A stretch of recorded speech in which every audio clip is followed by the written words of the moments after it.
Collaborative leadership, traits, benefits, and best practices. Tune in.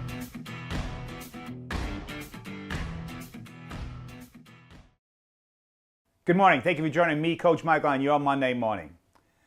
Once again, today we're going to talk about leadership.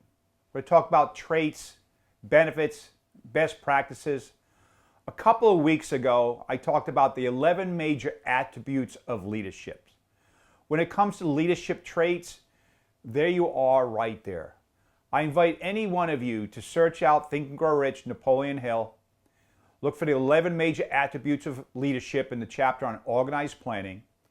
Print out that list of those 11 major attributes, and you can watch the video from a couple of weeks ago, and use that as your scorecard. As you rate yourself on a scale of 1 to 10, 10 you're a rock star, 1 you're not, you will now have a scorecard of certain areas of which you can shine up and be better in and master and have that leadership quality that everybody desires. What happens when you shine that up?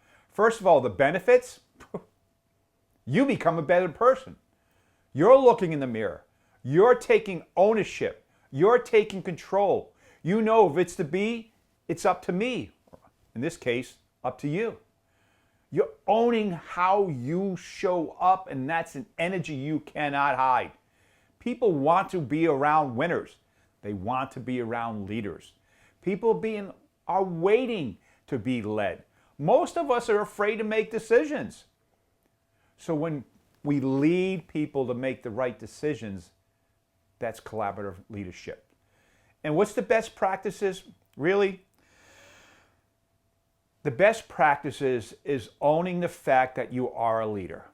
And sometimes being a leader is a double-edged sword. We have to always perform at a level of excellence. Can we be humble and authentic and vulnerable sometimes? Yes, we're human. But always look for the lesson in the adversity. I was speaking to a client the other day, and he said a phrase I found very interesting. He goes, "It just beats me down." And I challenged him to change that "it just beats me down" to "it just polishes me up." Think of adversity. Adversity isn't there to beat you down and make you weaker.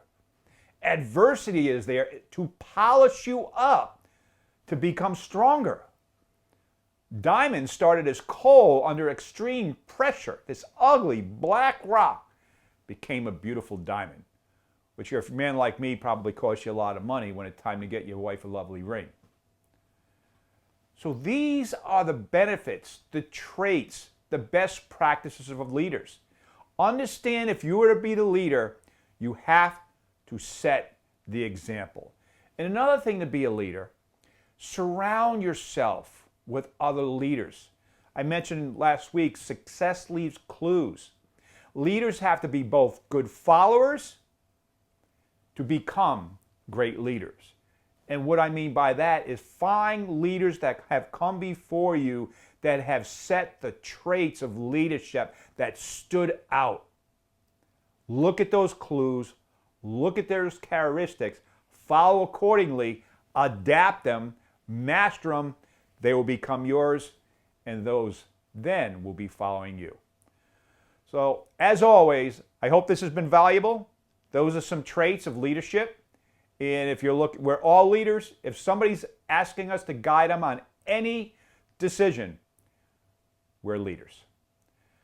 So thank you for joining me, Coach Michael, on your Monday morning. I want to wish you a productive, profitable week.